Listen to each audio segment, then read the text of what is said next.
Good morning, ladies and gentlemen. Let me just bring up my presentation.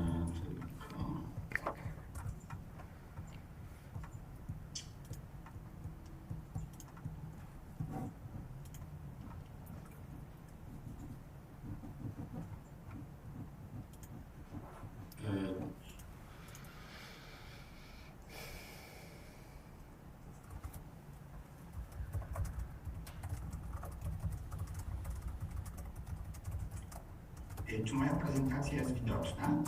Can you see my presentation? Chyba nie. Not yet. Yes, we see your presentation. O, świetnie.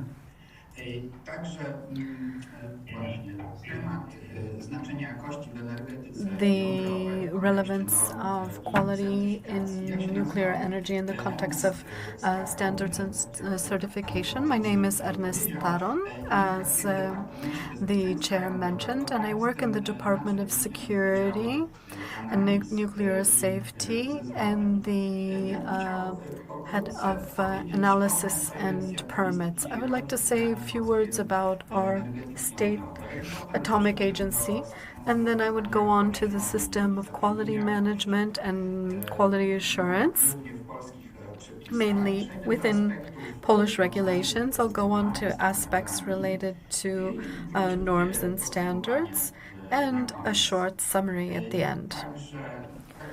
So, as was mentioned, I would like to emphasize the word president. The president of the State Atomics Agency is a central body related to nuclear safety and radiological safety.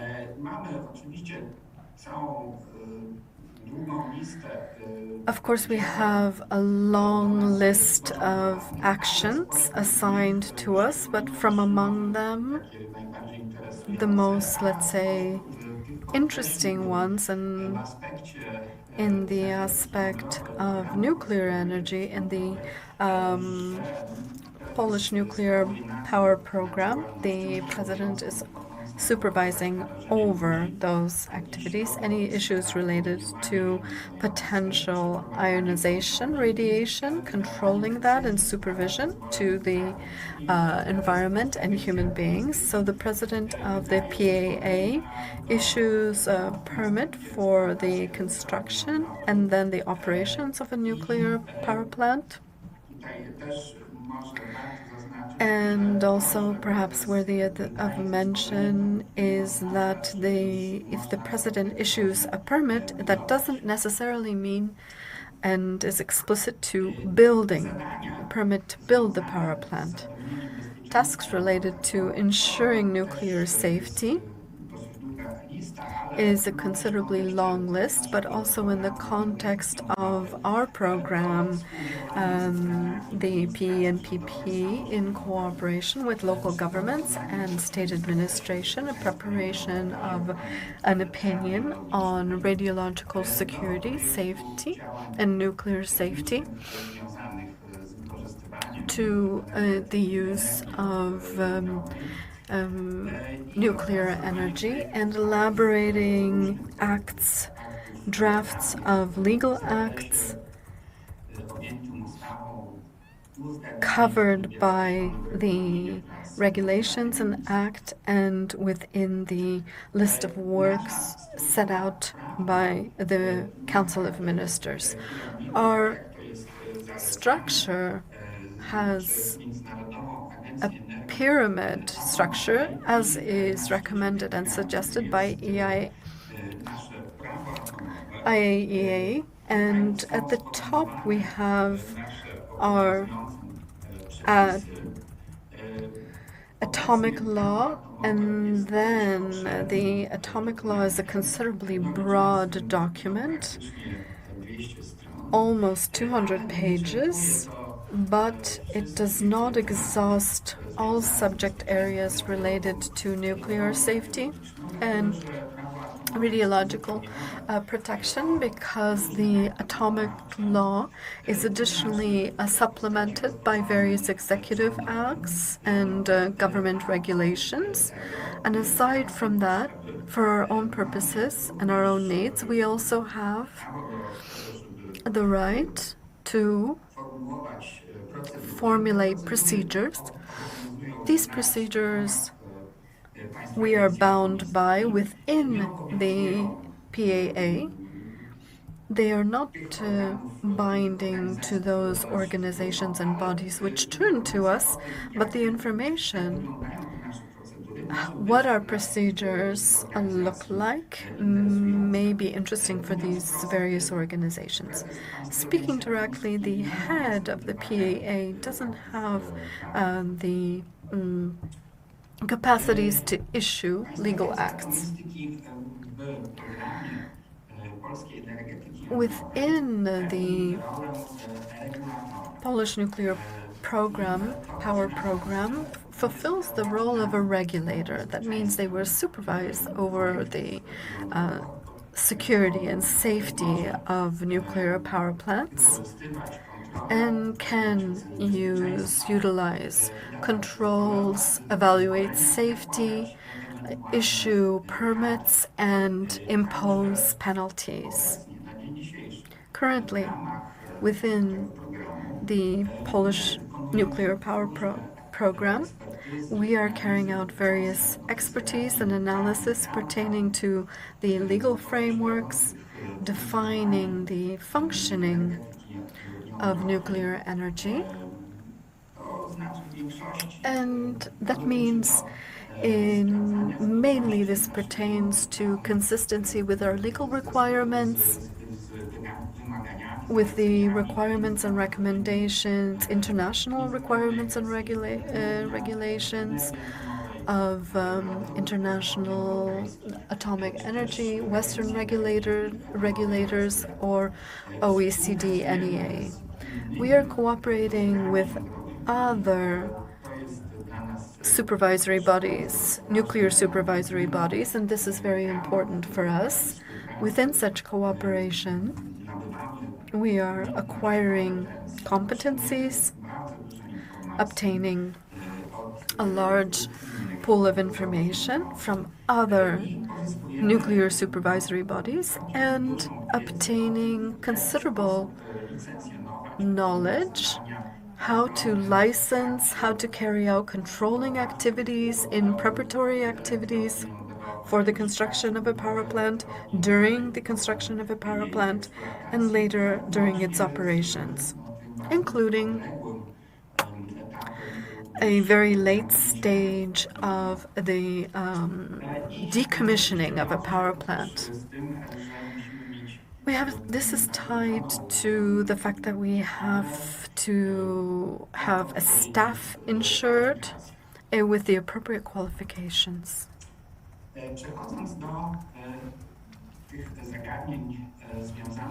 Going on to issues related to quality, here, first and foremost, we have the issue of management. In the atomic law, it's considered the integrated management system, and summarized in short in the atomic law, but also the international management system covers those subjects which have to be, and components that have to be part of that international management system. There are 8, but I've indicated 4, so quality policy, quality assurance, description of the management system, and also the fact that there should be a classification, safety classification of the systems, of structural components and fittings of a nuclear facility. This documentation describing the integrated management system is submitted to us, and the president of the PAA must approve such documentation. Usually this occurs at the moment when the application for the permit is submitted, and in practice it pertains to the construction, startup, and so on of a nuclear facility. This is not all, because also within this system, management system, not only the applicant must have this management system, but also all suppliers of systems, of devices, equipment who will be involved in the construction. They also must indicate that they have quality systems implemented, and in order to conduct the appropriate works.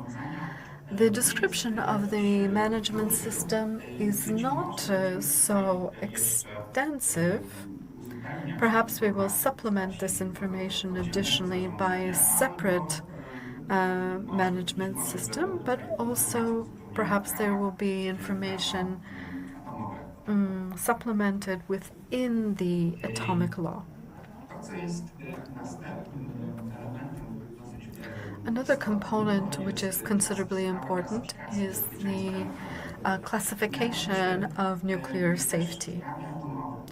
Also, in the atomic law, there is a formulation that all element and component of the structure, system, and fittings must have the appropriate class for nuclear safety class.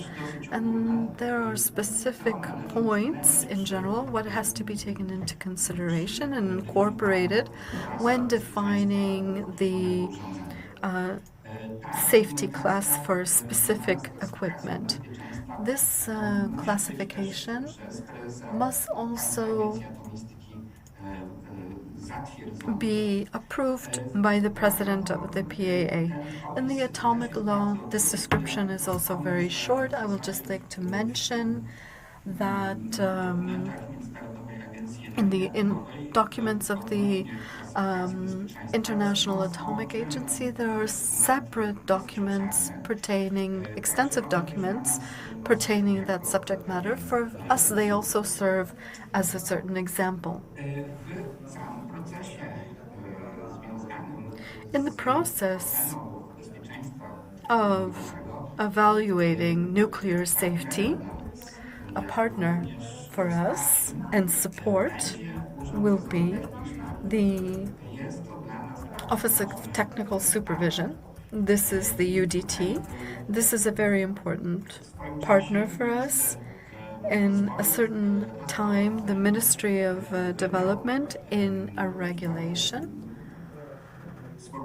issued formulations on the technical requirements, which technical supervision and which equipment must be subject and under the supervision of a technical supervision.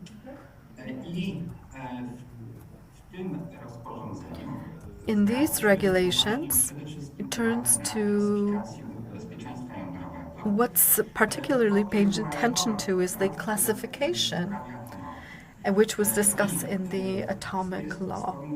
And there is a formulation that for equipment of nuclear power plants, which are part of certain safety class, there is a reference to the application of that equipment if the regulations don't state otherwise. And the second point, I know that this is not very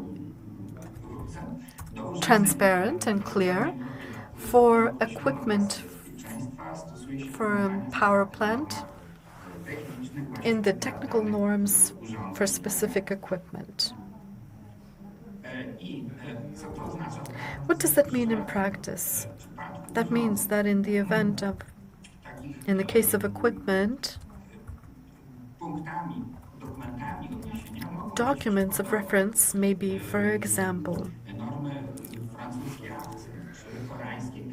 Korean KEPIK, French standards, or American ASME standards. But for equipment which the safety class, nuclear safety class, was not established, you can just apply the requirements and technical standards for specific equipment.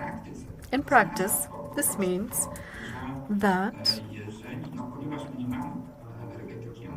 since we don't have nuclear energy, that means that because of, in face of a lack of regulations of that, we will be referring to the country which is exporting the technology that we are going to acquire and purchase. In the case of the equipment where the safety class, security and safety class was not established, it's slightly easier. There would be requirements in the technical norms specifically for the equipment, and this could be both national standards, and for today would be European standards, because our national standards are updated and also adapted through EU norms. For example, for pipelines, we have EN 13480, then in the technology of welding, high-pressure vessels, and so on and so forth. An example. In case of the Korean reactor ABWR, the length of the pipeline is 150 kilometers, and there are 30,000 welds.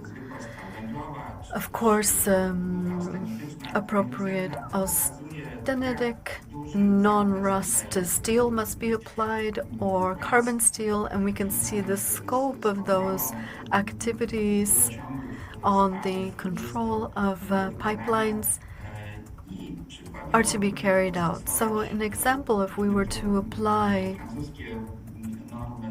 French standards to those components of class 1, 2, or 3, then these detailed requirements would pertain to materials, project, process of generation, control of generation, including research, studies, issues related to welding, so materials, project, process, generating process and controlled, welding and testing. If we speak about those components which are not covered by a safety class, then the technical norms are sufficient. And those standards for our manufacturers who will be involved in that project will be able to apply European standards. And that means that Polish manufacturers could apply the standards which they know. In the case of other standards,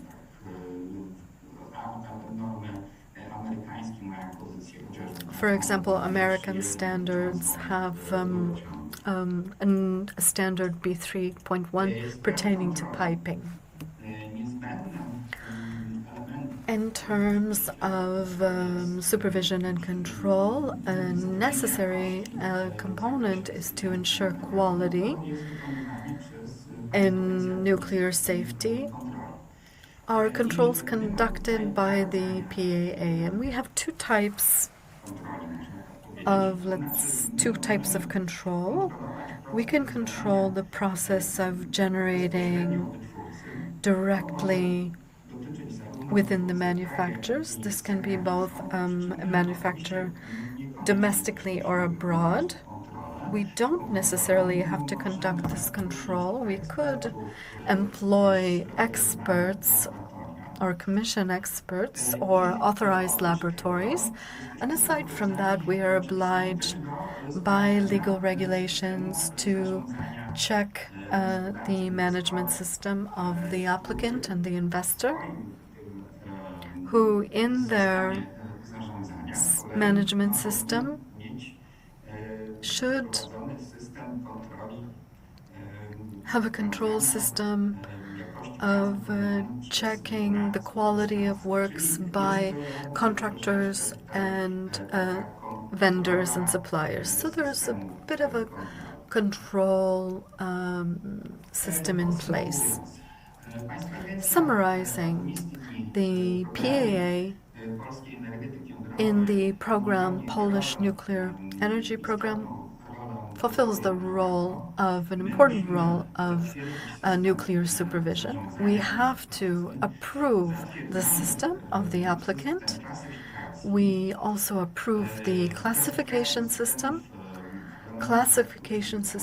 of the equipping of a nuclear facility and the structural elements. For us, an important partner is the UDT, especially in terms of standards and norms. And as I clearly stated, we will simply apply the standards and norms of the exporter country of the nuclear technology, but also to take advantage of European or national standards. Thank you very much for your attention. If I am able to, I will answer any questions you may have. Thank you very much. You have fulfilled a very important task of showing the complexity and role which the PAA would play. This is a key role in the realization of a nuclear project in Poland. There's many questions, but we are limited by time constraints. We'll ask one question, maybe two. The first question is, in the context of constructing a nuclear power plant in Poland, how does the PAA see issues pertaining to quality control? Of course, we're talking about safety, informal certification of Polish entrepreneurs, the supply chain participating in the project. And a supplementation of that, to which level of subcontractors will PAA be controlling, and which it will be divided as a complex question to the role of PAA? And a very important question. I think this will depend on the specific equipment that we are talking about, or a system, how we see and how important it is to check and control the production process of a given device or piece of equipment. We believe that in detail we will be able to control, and as was the case currently, also in the case of Reactor Maria, to control the pumps at the Warsaw manufacturers. That first part pertaining that was the first part of the question, and how we see the quality of control and formal certification of Polish enterprises participating in the project. So maybe that was the first part of the question, and let's say the process of obtaining that certification. I'm sure that it's a complex issue, but maybe you could just signal how someone applying will submit to you, and it'll be, I understand, an administrative procedures. In terms of generators, they will not be applying, manufacturers will not be applying to us. That entire sphere should be on the side of the applicant. Certificates that we consent or agree that someone should produce this, or this, or the other, we are not going to be issuing that. We don't have such a need. And we don't have such regulations. Perhaps some component in certain cases the UDT will be able to realize, but in reference to this subject matter, I'm assuming that our partner is the applicant, and it's the applicant who is responsible for that sphere. and we would be eventually controlling. So I understand that the main role would be played by the supplier of technology and choose whether they will fulfill the requirements on certification and standards and norms. Of course, there are a great number of these suppliers and vendors. We would have to have a huge number of individuals in order to be able to issue a certificate, control everything, check everything. This is beyond our reach. As I said, there are many questions, but our time is up. Thank you very much for the presentation, and we're counting on cooperation in the future in the realization of the nuclear